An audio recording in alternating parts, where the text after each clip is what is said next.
ನೋಡ್ತಾ ನೋಡ್ತಾನೆ 2024 ಮುಗ್ದೇ ಹೋಯ್ತು. 2025 ಬಂದೇ ಬಿಡ್ತು. ಎಲ್ಲ ಕನ್ನಡಿಗರಿಗೂ ಹೊಸ ವರ್ಷದ ಆರ್ಥಿಕ ಶುಭಾಶಯಗಳನ್ನ ಹೇಳ್ತಾ 2025 ನೀವು ಮುಟ್ಟಿದ್ದೆಲ್ಲ ಚಿನ್ನ ಆಗ್ಲಿ ಅಂತ ಕೇಳ್ಕೊಳ್ತಾ 2024ರಲ್ಲಿ ನಿಫ್ಟಿ 50ಯ ಪರ್ಫಾರ್ಮೆನ್ಸ್ ಅನ್ನ ನಾವು ನೋಡೋದಾದ್ರೆ ಕೇವಲ 8.75% ಅಷ್ಟು ನಿಫ್ಟಿ 50ಯಲ್ಲಿ ಕ್ಲೋಸ್ ಆಗ್ತಾ ಇರೋದು ಈ ವರ್ಷ ಅಂತ ನೋಡಬಹುದು. ಜನವರಿಯಲ್ಲಿ 21,700 ಹತ್ರ ಸ್ಟಾರ್ಟ್ ಆದಂತಹ ನಿಫ್ಟಿ ಟಾಪ್ ಆಗಿ ಆಲ್ಮೋಸ್ಟ್ 26,277 ತನಕ ಹೋಗಿದೆ.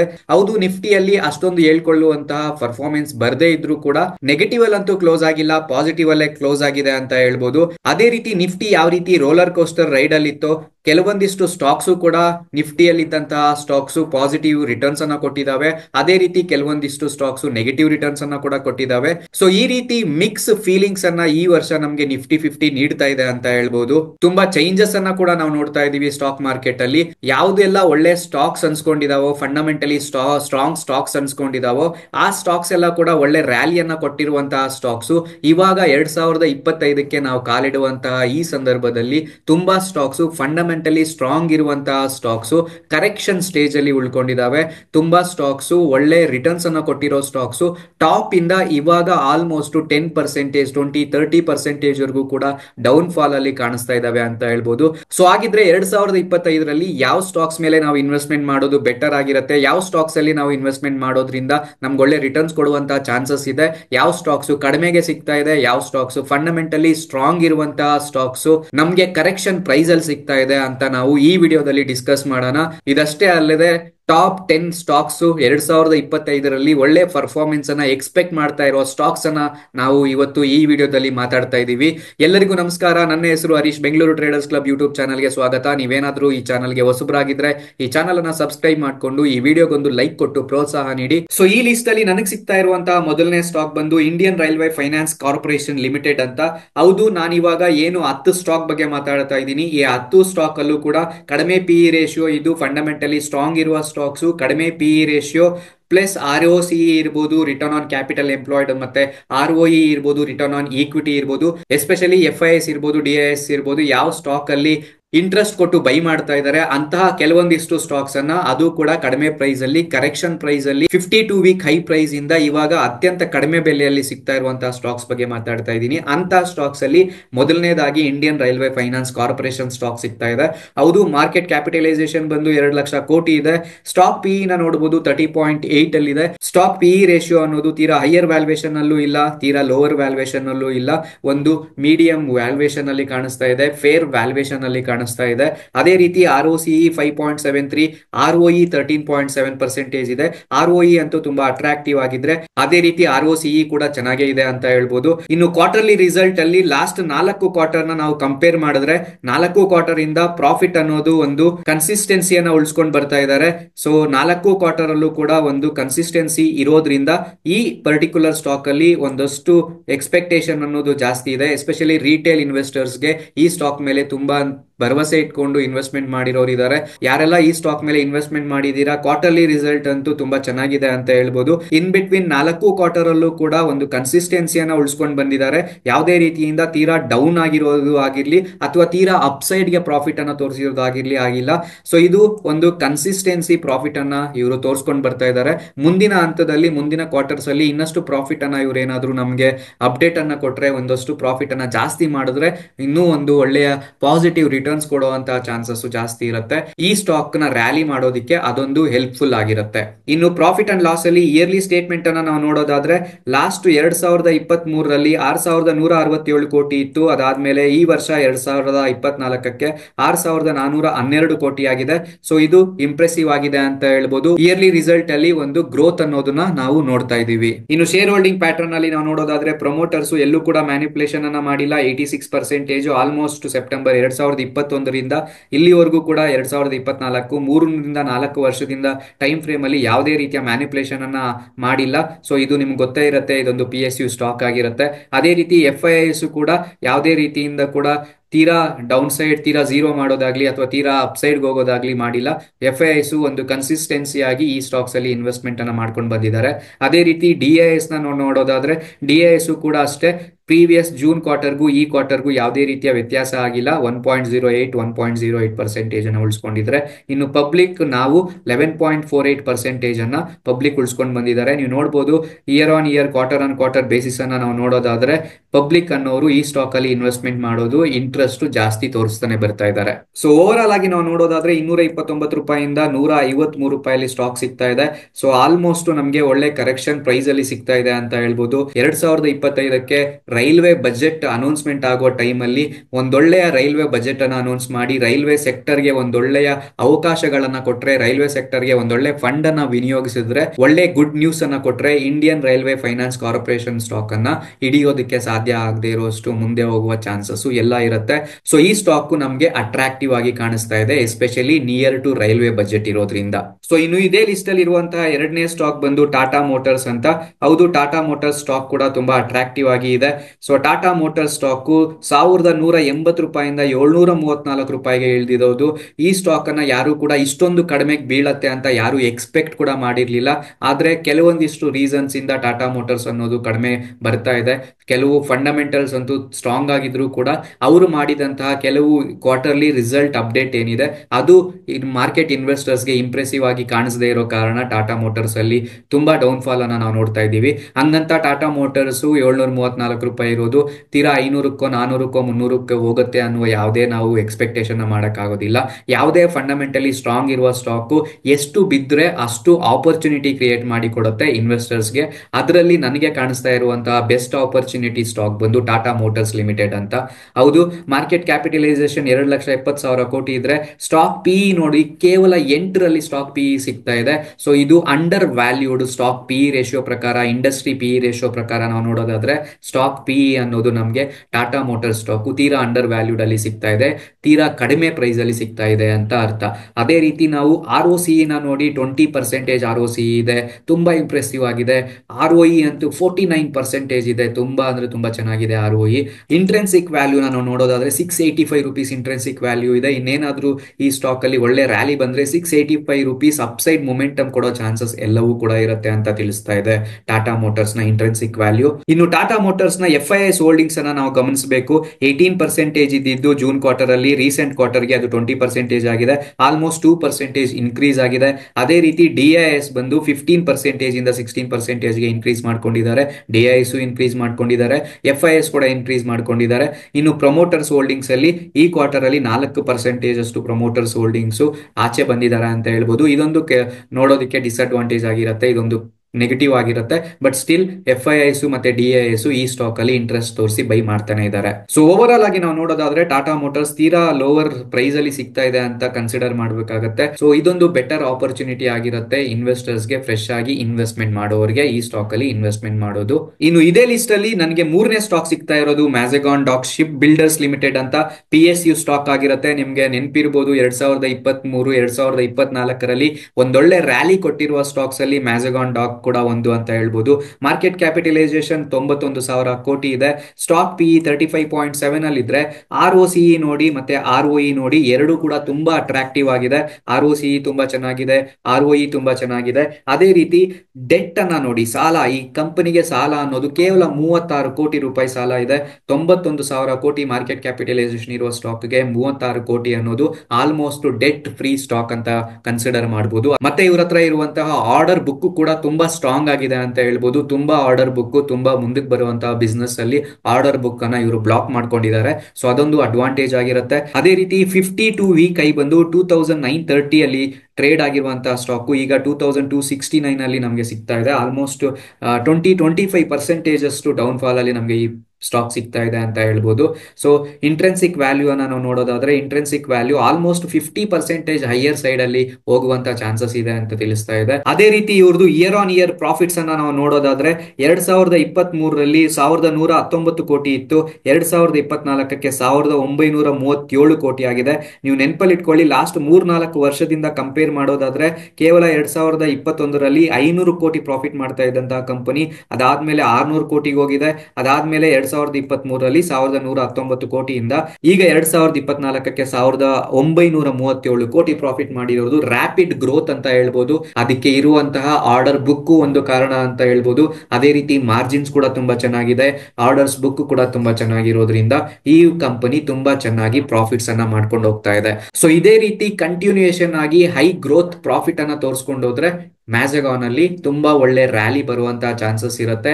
ಒಂದೊಳ್ಳೆ ರ್ಯಾಲಿಯನ್ನ ನಾವು ಎಕ್ಸ್ಪೆಕ್ಟ್ ಮಾಡಬಹುದು 2025ರಲ್ಲಿ. ಇನ್ನು ನಾಲ್ಕನೇದು ಕೋಲ್ ಇಂಡಿಯಾ ಸ್ಟಾಕ್, ಕೋಲ್ ಇಂಡಿಯಾ ಲಿಮಿಟೆಡ್ ಅಂತ. ಕೋಲ್ ಇಂಡಿಯಾ ಲಿಮಿಟೆಡ್ ಅನ್ನೋದು ಒನ್ ಆಫ್ ದ ಮೊನೋಪೊಲಿ ಸ್ಟಾಕ್ ಆಗಿರುತ್ತೆ ಕೋಲ್ ಇಂಡಸ್ಟ್ರಿಯಲ್ಲಿ.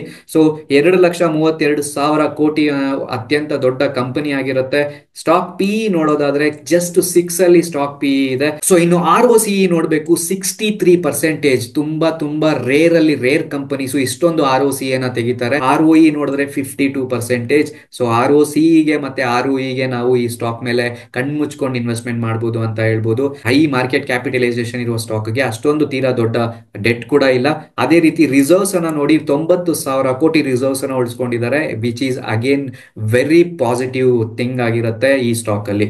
ಸೊ ಇನ್ನು ಡಿವಿಡೆಂಟ್ ಈಲ್ಡ್ ಅನ್ನ ನೋಡಿ 6.75%. 2025ಕ್ಕೆ ಯಾವ್ದಾದ್ರು high dividend pay out company ಇದೆ ಅಂದ್ರೆ ಕೋಲ್ ಇಂಡಿಯಾ ಅಂತ ಹೇಳ್ಬೋದು. ಹೌದು, 6.75% ಅನ್ನೋದು ತುಂಬಾ ದೊಡ್ಡ ಡಿವಿಡೆಂಟ್ ಈಲ್ಡ್ ಅನ್ನ ಉಳಿಸ್ಕೊಂಡಿರುವಂತಹ ಈ ಸ್ಟಾಕ್ 42% ಅಷ್ಟು ಡಿವಿಡೆಂಟ್ ಪೇ ಔಟ್ ಅನ್ನ ಕೊಡ್ತಾ ಇದ್ದಾರೆ ಪ್ರತಿ ವರ್ಷನೂ ಅಂತ ಹೇಳ್ಬೋದು. ಸೊ ಇದೊಂದು ತುಂಬಾ ಪಾಸಿಟಿವ್ ನ್ಯೂಸ್ ಆಗಿರುತ್ತೆ ಈ ಸ್ಟಾಕ್ ಗೆ. Intrinsic value 756 rupees again, which is almost 378 rupees ಇರುವಂತಹ ಒಂದು ಸ್ಟಾಕ್ ಗೆ 756 ರೂಪಾಯಿ ಅನ್ನೋದು ಇಂಟ್ರೆನ್ಸಿಕ್ ವ್ಯಾಲ್ಯೂ ಇರೋದು. Almost double of that particular stock price ಅಂತ ಹೇಳ್ಬೋದು. ಸೊ 378 ಅಲ್ಲಿ 756 ರುಪೀಸ್ ಅಲ್ಲಿ ಸೊ ಅಜಗಜಾಂತರ ವ್ಯತ್ಯಾಸ ಇದೆ. ಸೊ ಇನ್ನೇನಾದ್ರೂ ಈ ಸ್ಟಾಕ್ ಅಲ್ಲಿ ರ್ಯಾಲಿ ಬಂದ್ರೆ 2025ಕ್ಕೆ ಹೈ ಪ್ರಾಫಿಟಬಲ್ ಕಂಪನಿ ಆಗೋದ್ರಲ್ಲಿ ಯಾವುದೇ ಎರಡು ಮಾತಿಲ್ಲ ಅಂತ ಹೇಳ್ಬೋದು. ಬಟ್ ಇದಕ್ಕೆ ನಿಫ್ಟಿ ಸಪೋರ್ಟ್ ಮಾಡಬೇಕಾಗತ್ತೆ. ಅದೇ ರೀತಿ ಬರುವಂತಹ ಬಜೆಟ್ ಅಲ್ಲಿ ಕೋಲ್ ಇಂಡಸ್ಟ್ರಿಯ ಮೇಲೆ ಯಾವ ರೀತಿ ಬಜೆಟ್ ಅಲ್ಲಿ ಏನೆಲ್ಲ ಅಲೋಕೇಶನ್ ಆಗುತ್ತೆ ಅನ್ನೋದು ಕೂಡ ತುಂಬಾ ಮುಖ್ಯ ಆಗಿರುತ್ತೆ. ಸೊ ಅಗೇನ್ ಇದೊಂದು PSU ಸ್ಟಾಕ್ ಆಗಿರೋದ್ರಿಂದ ಬರುವಂತಹ ಬಜೆಟ್ ಮೇಲೆ ಒಂದು ಕಣ್ಣಿಟ್ಟು ಈ ಸ್ಟಾಕ್ ನ ಅಪ್ಡೇಟ್ ಅನ್ನ ಪಡ್ಕೋಬೇಕಾಗತ್ತೆ. ಇನ್ನು ಈ ಲಿಸ್ಟ್ ಅಲ್ಲಿ ನಮಗೆ ಸಿಗ್ತಾ ಇರುವಂತಹ 5ನೇ ಸ್ಟಾಕ್ ಬಂದು ರಿಲಯನ್ಸ್ ಇಂಡಸ್ಟ್ರೀಸ್ ಲಿಮಿಟೆಡ್ ಅಂತ. ರೀಸೆಂಟ್ ಆಗಿ ಈ ಸ್ಟಾಕ್ ಸ್ಪ್ಲಿಟ್ ಆಗಿ 1,211 ರೂಪಾಯಲ್ಲಿ ಈಗ ಟ್ರೇಡ್ ಆಗ್ತಾ ಇದೆ ಅಂತ ಹೇಳ್ಬೋದು. ಸೊ ಸದ್ಯಕ್ಕೆ ನಾವು ನೋಡೋದಾದ್ರೆ 16 ಲಕ್ಷ ಕೋಟಿ ಮಾರ್ಕೆಟ್ ಕ್ಯಾಪಿಟಲೈಸೇಷನ್ ಇರೋದು. One of the Nifty 50 one of the highest market capitalisation ಇರುವಂತಹ ಸ್ಟಾಕ್ ಅಂತ ಹೇಳ್ಬೋದು. ಇನ್ನು ಈ ಸ್ಟಾಕ್ ನ PE ರೇಷಿಯೋ 24 ಅಲ್ಲಿ ಇದೆ. ತೀರಾ ಹೈಯರ್ ಅಲ್ಲ, ತೀರಾ ಲೋವರ್ ಅಲ್ಲ, ಒಂದು ಫೇರ್ ವ್ಯಾಲ್ಯೂ ನಲ್ಲಿ ರಿಲಯನ್ಸ್ ಇಂಡಸ್ಟ್ರೀಸ್ ಟ್ರೇಡ್ ಆಗ್ತಿದೆ ಅಂತ ಹೇಳ್ಬೋದು. ಇನ್ನು ROCE ಒಂದು ಡಿಸೆಂಟ್ ಆಗಿ ಕಾಣಿಸ್ತಾ ಇದೆ, ROE ಕೂಡ ಡಿಸೆಂಟ್ ಆಗಿ ಕಾಣಿಸ್ತಾ ಇದೆ. ಅದೇ ರೀತಿ ಈ ಕಂಪನಿಯ ಸಾಲ ನೋಡೋದಾದ್ರೆ 3,57,000 ಕೋಟಿ ಸಾಲ ಇದೆ. ಇನ್ನು ರಿಸರ್ವ್ಸ್ ಅನ್ನ ನಾವು ನೋಡೋದಾದ್ರೆ 8,12,000 ಕೋಟಿ ರಿಸರ್ವ್ಸ್ ಅನ್ನ ಉಳಿಸ್ಕೊಂಡಿದ್ದಾರೆ. ಇದ್ರ ಮುಂದೆ ಡೆಟ್ ನಮ್ಗೆ ಯಾವುದೇ ರೀತಿಯಿಂದನೂ ಸಮಸ್ಯೆ ಆಗೋದಿಲ್ಲ, ಯಾಕಂದ್ರೆ ರಿಸರ್ವ್ಸ್ ಜಾಸ್ತಿ ಇದೆ. ಡೆಟ್ ಅನ್ನ ಅವ್ರು ಬೇಕಿದ್ರೆ ಇದರಿಂದ ತೀರಿಸ್ಕೋಬಹುದು. ಇನ್ನು ಇಂಟ್ರೆನ್ಸಿಕ್ ವ್ಯಾಲ್ಯೂ ಅನ್ನ ನೋಡೋದಾದ್ರೆ 523 ಇಂಟ್ರೆನ್ಸಿಕ್ ವ್ಯಾಲ್ಯೂ ಇದೆ. ಅಗೇನ್ 1,600 ರೂಪಾಯಿಂದ ಸ್ಟಾಕ್ 1,200 ರೂಪಾಯಲ್ಲಿ ಈಗ ಟ್ರೇಡ್ ಆಗ್ತಾ ಇರೋದು. 400 ರೂಪಾಯಿ ಡಿಫರೆನ್ಸ್ ಅಲ್ಲಿ ಟ್ರೇಡ್ ಆಗ್ತಾ ಇದೆ ಅಂತ ಹೇಳ್ಬೋದು. ಸೊ ಇನ್ ಕೇಸ್ ಈ ಸ್ಟಾಕ್ ಅಲ್ಲಿ ಏನಾದ್ರೂ ನಾವು ಇನ್ವೆಸ್ಟ್ಮೆಂಟ್ ಮಾಡೋದ್ರಿಂದ ನಿಮ್ಗೆ ಗೊತ್ತೇ ಇರುತ್ತೆ, ರಿಲಯನ್ಸ್ ಇಂಡಸ್ಟ್ರಿ ಅನ್ನೋದು ಧೀರುಭಾಯಿ ಅಂಬಾನಿ ಅವರ ಒಂದು ಕನಸಿನ ಕಂಪನಿ ಆಗಿತ್ತು. ಇವತ್ತು ಮುಖೇಶ್ ಅಂಬಾನಿ ಅವರು ಅದನ್ನ ನಡ್ಸ್ಕೊಂಡು ಹೋಗ್ತಾ ಇದ್ದಾರೆ ಅಂತ. ಸೊ ಮುಖೇಶ್ ಅಂಬಾನಿ ಒಂದು ಯಾವ ರೀತಿ ಬಿಸ್ನೆಸ್ ಅನ್ನ ನಡ್ಸ್ಕೊಂಡು ಹೋಗ್ತಾರೆ ಅಂತ ಎಲ್ಲರಿಗೂ ಗೊತ್ತಿರುವಂತಹ ವಿಷಯನೇ. ಸೊ ರಿಲಯನ್ಸ್ ಅನ್ನೋದು ಕೂಡ ಒಂದು safer side, highest market capitalisation ಇರುವಂತಹ ಲಾರ್ಜ್ ಕ್ಯಾಪ್ ಸ್ಟಾಕ್ಸ್ ಅಲ್ಲಿ ಇನ್ವೆಸ್ಟ್ಮೆಂಟ್ ಮಾಡಬೇಕು ಅಂತ ಇದ್ರೆ ರಿಲಯನ್ಸ್ ಕೂಡ ಒಂದು ಸೇಫರ್ ಸೈಡ್ ಇನ್ವೆಸ್ಟ್ಮೆಂಟ್ ಆಗಿರುತ್ತೆ. ಸೊ ರಿಲಯನ್ಸ್ ನ ಶೇರ್ ಹೋಲ್ಡಿಂಗ್ ಪ್ಯಾಟರ್ನ್ ನಾವು ನೋಡೋದಾದ್ರೆ ಪ್ರಮೋಟರ್ಸ್ 50%, FIS 20%, DIS 18% ಮತ್ತೆ ಪಬ್ಲಿಕ್ 11% ಅನ್ನು ಉಳಿಸ್ಕೊಂಡಿದ್ದಾರೆ ಅಂತ ಹೇಳ್ಬೋದು. ಸೊ ಎಲ್ಲರೂ ಕೂಡ ಈ ಸ್ಟಾಕ್ ಅಲ್ಲಿ ಆಕ್ಟಿವ್ ಆಗಿ ಪಾರ್ಟಿಸಿಪೇಟ್ ಮಾಡ್ತಾನೆ ಇದ್ದಾರೆ. ಸೊ ಪ್ರಮೋಟರ್ಸ್ ಆಗಿರ್ಲಿ, FIS ಆಗಿರ್ಲಿ, DIS ಆಗಿರ್ಲಿ ಸ್ಟಾಕ್ ಅಲ್ಲಿ ಒಂದೊಳ್ಳೆ ಶೇರ್ ಹೋಲ್ಡಿಂಗ್ ಅನ್ನ ಉಳಿಸ್ಕೊಂಡಿದ್ದಾರೆ. ಶೇರ್ ಹೋಲ್ಡಿಂಗ್ ಕೋಟಾನ ನಾವು ನೋಡಬಹುದಾಗಿದೆ. ಇನ್ನು ಇದೇ ಲಿಸ್ಟ್ ಅಲ್ಲಿ ಇರುವ 6th ಸ್ಟಾಕ್ ಬಂದು housing and urban development corporation ಅಥವಾ ಉಡ್ಕೋ ಸ್ಟಾಕ್ ಅಂತ. ಮಾರ್ಕೆಟ್ ಕ್ಯಾಪಿಟಲೈಸೇಷನ್ 45,000 ಕೋಟಿ ಇದೆ. ಇದೊಂದು ಪಬ್ಲಿಕ್ ಸೆಕ್ಟರ್ ಅಂಡರ್ಟೇಕಿಂಗ್ ಸ್ಟಾಕ್ ಆಗಿರುತ್ತೆ. ಸ್ಟಾಕ್ PE ನೋಡಿದ್ರೆ ಸ್ಟಾಕ್ PE ಅಟ್ರಾಕ್ಟಿವ್ ಆಗಿದೆ, ಅಂಡರ್ ವ್ಯಾಲ್ಯೂಯೇಷನ್ ಅಲ್ಲಿ ಕಾಣಿಸ್ತಾ ಇದೆ ಸ್ಟಾಕ್ PE ರೇಷಿಯೋ. ಸೊ ಅದೇ ರೀತಿ ROCE ಡಿಸೆಂಟ್ ಆಗಿದೆ, ROE ಅಟ್ರಾಕ್ಟಿವ್ ಆಗಿದೆ, ಇಂಟ್ರೆನ್ಸಿಕ್ ವ್ಯಾಲ್ಯೂ 98 ರೂಪೀಸ್ ಇದ್ರೆ ಈ ಕಂಪನಿಯ ಡೆಟ್ ಬಂದು 93,000 ಕೋಟಿ ಇದೆ, ರಿಸರ್ವ್ಸ್ ಬಂದು 15,000 ಕೋಟಿ ಇದೆ. ಇನ್ನು ಈ ಸ್ಟಾಕ್ ಕೂಡ ಬರುವಂತಹ ಬಜೆಟ್ ಅಲ್ಲಿ ನೋಡುವಂತಹ ಒಂದು ಮೇನ್ ಸ್ಟಾಕ್ ಆಗಿರುತ್ತೆ. ಯಾವ ರೀತಿ ಅವರು ಬಜೆಟ್ ಅನ್ನ ಅಲೋಕೇಟ್ ಮಾಡ್ತಾರೆ ಹೌಸಿಂಗ್ ಅಂಡ್ ಅರ್ಬನ್ ಡೆವಲಪ್ಮೆಂಟ್ ಗೆ ಅನ್ನೋದು ತುಂಬಾ ಮುಖ್ಯ ಆಗಿರುತ್ತೆ. ಯಾಕೆ ಅಂದ್ರೆ ನೀವು ನೋಡಬಹುದು 2023ರಲ್ಲಿ ಇಯರ್ ಆನ್ ಇಯರ್ ರಿಸಲ್ಟ್ ಅಲ್ಲಿ 1,701 ಕೋಟಿ ಇದೆ. ಅದೇ ರೀತಿ 2024ಕ್ಕೆ 2,117 ಕೋಟಿ ಆಗಿದೆ. ಒಂದೊಳ್ಳೆ ರ್ಯಾಪಿಡ್ ಗ್ರೋತ್ ಅಂತೂ ಇದೆ, ಒಂದೊಳ್ಳೆಯ ಕನ್ಸಿಸ್ಟೆನ್ಸಿಯನ್ನು ಉಳಿಸ್ಕೊಂಡು ಬಂದಿದ್ದಾರೆ over the period of time ಅಲ್ಲಿ. ಸೊ ಇನ್ನು ಈ ವರ್ಷದಲ್ಲಿ ಪ್ರಾಫಿಟ್ ಅನ್ನೋದು ಇನ್ನು ಸ್ವಲ್ಪ ಜಾಸ್ತಿನೇ ಮಾಡಿದ್ದಾರೆ ಅಂತ ಹೇಳ್ಬೋದು. ಇನ್ನು 7ನೇ ಸ್ಟಾಕ್ ಬಂದು ಟಾಟಾ ಪವರ್ ಕಂಪನಿ ಲಿಮಿಟೆಡ್ ಅಂತ. ಮಾರ್ಕೆಟ್ ಕ್ಯಾಪಿಟಲೈಸೇಷನ್ 1,24,000 ಕೋಟಿ. ಸ್ಟಾಕ್ ಪಿ ರೇಷಿಯೋ 32.8 ಅಲ್ಲಿ ಇದೆ. ಫೇರ್ ವ್ಯಾಲ್ಯೂಯೇಷನ್ ಅಲ್ಲಿ ಸ್ಟಾಕ್ ಪಿ ರೇಷಿಯೋ ಸಿಗ್ತಾ ಇದೆ. ROCE ಮತ್ತೆ ROE ಡಿಸೆಂಟ್ ಆಗಿದೆ ಅಂತ ಹೇಳ್ಬೋದು. ಇನ್ನು ಡೆಟ್ ಬಂದು 58,000 ಕೋಟಿ ಇದ್ರೆ ರಿಸರ್ವ್ಸ್ ಬಂದು 33,000 ಕೋಟಿಯನ್ನು ಉಳಿಸ್ಕೊಂಡಿದ್ದಾರೆ. ಇಂಟ್ರೆನ್ಸಿಕ್ ವ್ಯಾಲ್ಯೂ 165 ಇದೆ. ಆಲ್ಮೋಸ್ಟ್ 50% ಇಂಟ್ರೆನ್ಸಿಕ್ ವ್ಯಾಲ್ಯೂ ಅನ್ನೋದು ನಮಗೆ ಅಪ್ಸೈಡ್ ಅಲ್ಲಿ ಕಾಣಿಸ್ತಾ ಇದೆ ಅಂತ ಹೇಳ್ಬೋದು. ಸೊ ಈ ಸ್ಟಾಕ್ ನ ಇಯರ್ ಆನ್ ಇಯರ್ ರಿಸಲ್ಟ್ಸ್ ಅನ್ನ ನಾವು ನೋಡೋದಾದ್ರೆ 2023ರಲ್ಲಿ 3,810 ಕೋಟಿ ಪ್ರಾಫಿಟ್ ಇದೆ. 2024ಕ್ಕೆ 4,280 ಕೋಟಿ ಪ್ರಾಫಿಟ್ ಅನ್ನ ಮಾಡಿದ್ದಾರೆ. ಅದೇ ರೀತಿ ಕಂಪನಿಯ ಆಪರೇಟಿಂಗ್ ಪ್ರಾಫಿಟ್ ಕೂಡ ಇನ್ಕ್ರೀಸ್ ಆಗ್ತಾ ಇದೆ. ಸೇಲ್ಸ್ ಕೂಡ ತುಂಬಾ ಚೆನ್ನಾಗಿ ಬರ್ತಾ ಇದೆ ಅಂತ ಹೇಳ್ಬೋದು. ಇನ್ನು ಶೇರ್ ಹೋಲ್ಡಿಂಗ್ ಪ್ಯಾಟರ್ನ್ ಅನ್ನ ನಾವು ನೋಡೋದಾದ್ರೆ ಶೇರ್ ಹೋಲ್ಡಿಂಗ್ ಅಲ್ಲಿ ಪ್ರೊಮೋಟರ್ಸ್ ಅನ್ನೋರು 46%, FIIs 9%, DIS 16%. ಕಂಪೇರಿಟಿವ್ಲಿ ಪ್ರೀವಿಯಸ್ ಕ್ವಾರ್ಟರ್ಗೂ ಈ ಕ್ವಾರ್ಟರ್ಗೂ ನಮ್ಮ ಇನ್ಸ್ಟಿಟ್ಯೂಷನಲ್ ಇನ್ವೆಸ್ಟರ್ಸ್ ಯಾರಿದ್ದಾರೆ, ಇಂಡಿಯನ್ ಇನ್ಸ್ಟಿಟ್ಯೂಷನಲ್ ಅಥವಾ ಡೊಮೆಸ್ಟಿಕ್ ಇನ್ಸ್ಟಿಟ್ಯೂಷನಲ್ ಇನ್ವೆಸ್ಟರ್ಸ್ ಇನ್ಕ್ರೀಸ್ ಮಾಡ್ಕೊಂಡಿದ್ದಾರೆ ಒಂದಷ್ಟು ಪರ್ಸೆಂಟೇಜ್ ಅನ್ನ. ಇನ್ನು ಪಬ್ಲಿಕ್ ಬಂದು 27% ಈ ಕಂಪನಿಯಲ್ಲಿ ತಮ್ಮ ಹೋಲ್ಡಿಂಗ್ಸ್ ಅನ್ನ ಉಳಿಸ್ಕೊಂಡಿದ್ದಾರೆ. ಸೊ ಓವರ್ ಆಲ್ ಆಗಿ ನಾವು ನೋಡೋದಾದ್ರೆ ಟಾಟಾ ಪವರ್ ಕೂಡ ಒಂದು ಒಳ್ಳೆ ಲೆವೆಲ್ ಅಲ್ಲಿ ಸಿಗ್ತಾ ಇದೆ ಅಂತ ಹೇಳ್ಬೋದು. ಸೊ ಕಣ್ಣಿಟ್ಟಿರಿ ಟಾಟಾ ಪವರ್ ಕಂಪನಿ ಮೇಲೆ. ಇನ್ನು ನಮ್ಮ ನೆಕ್ಸ್ಟ್ ಸ್ಟಾಕ್ 8th ಸ್ಟಾಕ್ ಬಂದು IDFC ಫಸ್ಟ್ ಬ್ಯಾಂಕ್ ಅಂತ. 46,000 ಕೋಟಿ ಮಾರ್ಕೆಟ್ ಕ್ಯಾಪಿಟಲೈಸೇಷನ್. ಸ್ಟಾಕ್ ಪಿ ಕೇವಲ 20ರಲ್ಲಿ ಇದೆ. ಇನ್ನು ಅದೇ ರೀತಿ ಈ ಸ್ಟಾಕ್ ಅಲ್ಲಿ ನನಗೆ ತುಂಬಾ ಅಟ್ರಾಕ್ಟಿವ್ ಆಗಿ ಕಾಣಿಸ್ತಾ ಇರೋದು ಏನಾದ್ರು ಇದ್ರೆ ಅದು ಶೇರ್ ಹೋಲ್ಡಿಂಗ್ ಪ್ಯಾಟರ್ನ್ ಅಂತ ಹೇಳ್ಬೋದು. ಹೌದು, FIIs ನೀವು ನೋಡಬಹುದು 19% ಇಂದ 27% ಗೆ ಇನ್ಕ್ರೀಸ್ ಮಾಡ್ಕೊಂಡಿದ್ದಾರೆ ರೀಸೆಂಟ್ ಕ್ವಾರ್ಟರ್ ಅಲ್ಲಿ. ಅದು ಕೂಡ ಸೆಪ್ಟೆಂಬರ್ ಇಂದ ಅಕ್ಟೋಬರ್ ಕ್ವಾರ್ಟರ್ ಅಲ್ಲಿ ಆಲ್ಮೋಸ್ಟ್ 7.3% ಅಷ್ಟು ಪ್ರಮೋಟರ್ಸ್ ಹೋಲ್ಡಿಂಗ್ಸ್ FIIs ಇನ್ಕ್ರೀಸ್ ಮಾಡ್ಕೊಂಡಿರೋದು ಒಂದು ಅಟ್ರಾಕ್ಟಿವ್ ಥಿಂಗ್ ಆಗಿರುತ್ತೆ. ಅದೇ ರೀತಿ DIS ನಾವು ನೋಡೋದಾದ್ರೆ DIS 11.73 ಇಂದ 16%, ಆಲ್ಮೋಸ್ಟ್ 5% ಅಷ್ಟು DIS ಕೂಡ ಈ ಕಂಪನಿಯಲ್ಲಿ ಶೇರ್ ಹೋಲ್ಡಿಂಗ್ ಅನ್ನ ಇನ್ಕ್ರೀಸ್ ಮಾಡ್ಕೊಂಡಿದ್ದಾರೆ. ಅಗೇನ್ ಇದೊಂದು ತುಂಬಾ ಅಟ್ರಾಕ್ಟಿವ್ ಆಗಿರುವಂತಹ ವಿಷಯ ಆಗಿರುತ್ತೆ. ಸೊ FIIs DIS ಈ ಸ್ಟಾಕ್ ಮೇಲೆ ಕಣ್ಣಿಟ್ಟಿದ್ದಾರೆ. FIIs DIS ಹೆವಿಯಾಗಿ ಇನ್ವೆಸ್ಟ್ಮೆಂಟ್ ಮಾಡ್ತಾ ಇರೋದು ಈ ಸ್ಟಾಕ್ ಅಲ್ಲಿ ನಮಗೆ 2025ರಲ್ಲಿ ಒಂದೊಳ್ಳೆ ರಿಟರ್ನ್ಸ್ ಅನ್ನ ಕೊಡುವ ಚಾನ್ಸಸ್ ಜಾಸ್ತಿ ಇದೆ ಅಂತ ನಾವು ಎಕ್ಸ್ಪೆಕ್ಟ್ ಮಾಡಬಹುದು. ಇನ್ನು ಈ ಲಿಸ್ಟ್ ಅಲ್ಲಿ ಇರುವಂತಹ 9ನೇ ಸ್ಟಾಕ್ ಬಂದು ಇಂಡಿಯನ್ ರಿನ್ಯೂವಬಲ್ ಎನರ್ಜಿ ಸ್ಟಾಕ್ ಅಂತ, IREDA ಅಂತ ಕೂಡ ಕರಿತೀವಿ. ಸೊ ಈ ಸ್ಟಾಕ್ 58,000 ಕೋಟಿ ಮಾರ್ಕೆಟ್ ಕ್ಯಾಪಿಟಲೈಸೇಷನ್ ಉಳಿಸ್ಕೊಂಡಿದೆ. ಸ್ಟಾಕ್ ಪಿ 40ರಲ್ಲಿದೆ. ROCE 9.3 ಮತ್ತೆ ROE 17 ಡಿಸೆಂಟ್ ಆಗಿದೆ ಅಂತ ಹೇಳ್ಬೋದು. ROE ತುಂಬಾ ಅಟ್ರಾಕ್ಟಿವ್ ಆಗಿದೆ. ಡೆಟ್ ಬಂದು 54,000 ಕೋಟಿ. ಡೆಟ್ ಅನ್ನ ಕಡಿಮೆ ಮಾಡ್ಕೊಬೇಕಾಗತ್ತೆ. ರಿಸರ್ವ್ಸ್ ಬಂದು 6,700 ಕೋಟಿಯನ್ನು ಉಳಿಸ್ಕೊಂಡಿದ್ದಾರೆ. ಅಗೇನ್ ಇದೊಂದು ರಿನ್ಯೂವಬಲ್ ಎನರ್ಜಿ ಸೆಕ್ಟರ್ ಸ್ಟಾಕ್ ಆಗಿರೋದ್ರಿಂದ ಬಜೆಟ್ ಮೇಲೆ ನಾವು ಫೋಕಸ್ ಮಾಡಬೇಕು. ಬಜೆಟ್ ಅಲ್ಲಿ ಯಾವ ರೀತಿ ರಿನ್ಯೂವಬಲ್ ಎನರ್ಜಿ ಸೆಕ್ಟರ್ಗೆ ಯಾವ ರೀತಿ ಸ್ಕೀಮ್ಸ್ ಅನ್ನ ತರ್ತಾರೆ, ಯಾವ ರೀತಿ ಫಂಡ್ ಡಿಸ್ಟ್ರಿಬ್ಯೂಷನ್ ಅಥವಾ ಅಲೋಕೇಶನ್ ಮಾಡ್ತಾರೆ ಅನ್ನೋದ್ರ ಮೇಲೆ IREDA ಸ್ಟಾಕ್ ನ ಭವಿಷ್ಯ ಕೂಡ ಅಡಗಿರುತ್ತೆ. ಇನ್ನು year on year net profit ಅನ್ನ ನಾವು ನೋಡೋದಾದ್ರೆ ಮಾರ್ಚ್ 2023ರಲ್ಲಿ 865 ಕೋಟಿ. ಅದೇ ರೀತಿ ಪ್ರೆಸೆಂಟ್ ಇಯರ್ 1,252 ಕೋಟಿ ಆಗಿದೆ. ಆಲ್ಮೋಸ್ಟ್ ಒಂದೊಳ್ಳೆ ರ್ಯಾಪಿಡ್ ಗ್ರೋತ್ ಅನ್ನ ನಾವು ನೋಡಿದೀವಿ ಈ ಸ್ಟಾಕ್ ಅಲ್ಲಿ. ಇನ್ನು ಶೇರ್ ಹೋಲ್ಡಿಂಗ್ ಅನ್ನ ನಾವು ನೋಡೋದಾದ್ರೆ ಪ್ರಮೋಟರ್ 75%, FIIs 2%, DIS 0.35 ಇದ್ರೆ ಪಬ್ಲಿಕ್ 22% ಅನ್ನ ಉಳಿಸ್ಕೊಂಡಿದ್ದಾರೆ. ಸೊ IREDA ನಲ್ಲಿ FIIs ಮತ್ತೆ DIS ಪಾಲು ಕಡಿಮೆ ಇದೆ ಅಂತ ಹೇಳ್ಬೋದು, ಪಬ್ಲಿಕ್ ಪಾಲು ಜಾಸ್ತಿ ಇದೆ ಅಂತ ಹೇಳ್ಬೋದು. ಇನ್ನು ಈ ಲಿಸ್ಟ್ ನ ಕೊನೆಯ ಸ್ಟಾಕ್ 10ನೇ ಸ್ಟಾಕ್ ಬಂದು ಮೊನೋಪೊಲಿ ಸ್ಟಾಕ್ ಆಗಿರುತ್ತೆ. ಮೊನೋಪೊಲಿ ಅಂದ್ರೆ ಈ ಸ್ಟಾಕ್ ಗೆ ಕಾಂಪಿಟೇಷನ್ ಇರೋದ್ರಿಲ್ಲ ಸ್ಟಾಕ್ ಮಾರ್ಕೆಟ್ ಅಲ್ಲಿ. ಆ ಸ್ಟಾಕ್ ನ ನೇಮೇ ಹಿಂದೂಸ್ತಾನ್ ಏರೋನಾಟಿಕ್ಸ್ ಲಿಮಿಟೆಡ್ ಅಥವಾ HAL ಅಂತ. ಮಾರ್ಕೆಟ್ ಕ್ಯಾಪಿಟಲೈಸೇಷನ್ 2,22,000 ಕೋಟಿ ಸ್ಟಾಕ್ ಆಗಿರುತ್ತೆ. ಸ್ಟಾಕ್ PE ಡಿಸೆಂಟ್ ಆಗಿದೆ. ಸ್ಟಾಕ್ ROCE ತುಂಬಾ ಅಟ್ರಾಕ್ಟಿವ್ ಆಗಿದೆ, 38% ಇದೆ. ಒಂದೊಳ್ಳೆ ROCE ಅಂತ ಹೇಳ್ಬೋದು, ಎಕ್ಸಲೆಂಟ್ ಆಗಿದೆ. ROE ಕೂಡ ಎಕ್ಸಲೆಂಟ್ ಆಗಿದೆ 28% ಅಲ್ಲಿ. ಇನ್ನು ಈ ಕಂಪನಿಯ ಡೆಟ್ ನೋಡಿ ಸಾಲ ಮುಕ್ತ ಕಂಪನಿ ಆಗಿರುತ್ತೆ ಇದು. ಅದೇ ರೀತಿ ರಿಸರ್ವ್ಸ್ ಅನ್ನ ನೋಡಿದ್ರೆ 30,000 ಕೋಟಿ ರಿಸರ್ವ್ಸ್ ಇವರು ಉಳಿಸ್ಕೊಂಡಿದ್ದಾರೆ. ಅದೇ ರೀತಿ ಇವರ ಆರ್ಡರ್ ಬುಕ್ ಅನ್ನ ನಾವು ನೋಡೋದಾದ್ರೆ 94,000 ಕೋಟಿ ಆರ್ಡರ್ ಬುಕ್ ಅನ್ನ ಇವರು ಉಳಿಸ್ಕೊಂಡಿದ್ದಾರೆ, ವಿಚ್ ಈಸ್ ಬಿಸ್ನೆಸ್ ಪರ್ಪಸ್ ಇಂದ ನೋಡೋದಾದ್ರೆ ಒಂದೊಳ್ಳೆ ಆರ್ಡರ್ ಬುಕ್ ಅನ್ನ ಉಳಿಸ್ಕೊಂಡಿದ್ದಾರೆ. So year on year growth ಅಲ್ಲಿ ನಾವು ನೋಡೋದಾದ್ರೆ 30-40% ಪ್ರಾಫಿಟ್ ಗ್ರೋತ್ ಅನ್ನ ನಾವು ಎಕ್ಸ್ಪೆಕ್ಟ್ ಮಾಡ್ತಾ ಇದೀವಿ. ಸೊ ಬರುವಂತಹ ವರ್ಷಗಳಲ್ಲಿ ಬರುವಂತಹ ಕ್ವಾರ್ಟರ್ಲಿ ರಿಸಲ್ಟ್ಸ್ ಅಲ್ಲಿ ಕೂಡ ಇದೇ ರೀತಿ ಇವ್ರು ಏನಾದರೂ ಪರ್ಫಾರ್ಮೆನ್ಸ್ ಅನ್ನ ಕೊಟ್ರೆ ಹಿಂದೂಸ್ತಾನ್ ಏರೋನಾಟಿಕ್ಸ್ ಲಿಮಿಟೆಡ್ ಅಲ್ಲಿ ಒಳ್ಳೆಯ ಬೂಮ್ ಬರುವಂತಹ ಚಾನ್ಸಸ್ ಇದೆ. 2023 ಮತ್ತೆ 24ರಲ್ಲಿ ತುಂಬಾ ಒಳ್ಳೆ ರ್ಯಾಲಿ ಕೊಟ್ಟಿರುವ ಸ್ಟಾಕ್ಸ್ ಅಲ್ಲಿ HAL ಕೂಡ ಒಂದು ಅಂತ ಹೇಳ್ಬೋದು. ಸೊ ಇವಾಗ ಇದೇ ಸ್ಟಾಕ್ ನ ಶೇರ್ ಹೋಲ್ಡಿಂಗ್ ಪ್ಯಾಟ್ರನ್ ಅನ್ನ ನಾವು ಚೆಕ್ ಮಾಡೋಣ. ಶೇರ್ ಹೋಲ್ಡಿಂಗ್ ಪ್ಯಾಟ್ರನ್ ಪ್ರೊಮೋಟರ್ಸ್ ನೋಡಬಹುದು 71% ಇದೆ. ಅದೇ ರೀತಿ FIIs 11%, DIS 8% ಅನ್ನು ಉಳಿಸ್ಕೊಂಡಿದ್ದಾರೆ, ಪಬ್ಲಿಕ್ 8% ಇದೆ. ಸೊ FIIs ಡೀಸೆಂಟ್ ಆಗಿದ್ದಾರೆ, DIS ಕೂಡ ಡೀಸೆಂಟ್ ಆಗಿ ಈ ಸ್ಟಾಕ್ ಅಲ್ಲಿ ಇನ್ವೆಸ್ಟ್ಮೆಂಟ್ ಅನ್ನ ಮಾಡಿದ್ದಾರೆ ಅಂತ ಹೇಳ್ಬೋದು. ಸೊ ಓವರ್ ಆಲ್ ಆಗಿ ಸ್ಟಾಕ್ ಅಟ್ರಾಕ್ಟಿವ್ ಆಗೇ ಇದೆ. ಇನ್ನು ಈ ಸ್ಟಾಕ್ ನಮಗೆ 52 ವೀಕ್ ಹೈ ಪ್ರೈಸ್ ಇಂದ ಒಂದೊಳ್ಳೆ ಪ್ರೈಸ್ ಅಲ್ಲಿ ಸಿಗ್ತಾ ಇದೆ. ಆಲ್ಮೋಸ್ಟ್ 5,675 ರೂಪಾಯಿಂದ ಇವತ್ತು 4,000 ರೂಪಾಯಲ್ಲಿ ನಮಗೆ ಈ ಪರ್ಟಿಕ್ಯುಲರ್ ಸ್ಟಾಕ್ 2025 ಅಲ್ಲಿ ಇನ್ವೆಸ್ಟ್ಮೆಂಟ್ ಮಾಡೋದಕ್ಕೆ ಸಿಗ್ತಾ ಇದೆ ಅಂತ ಹೇಳ್ಬೋದು.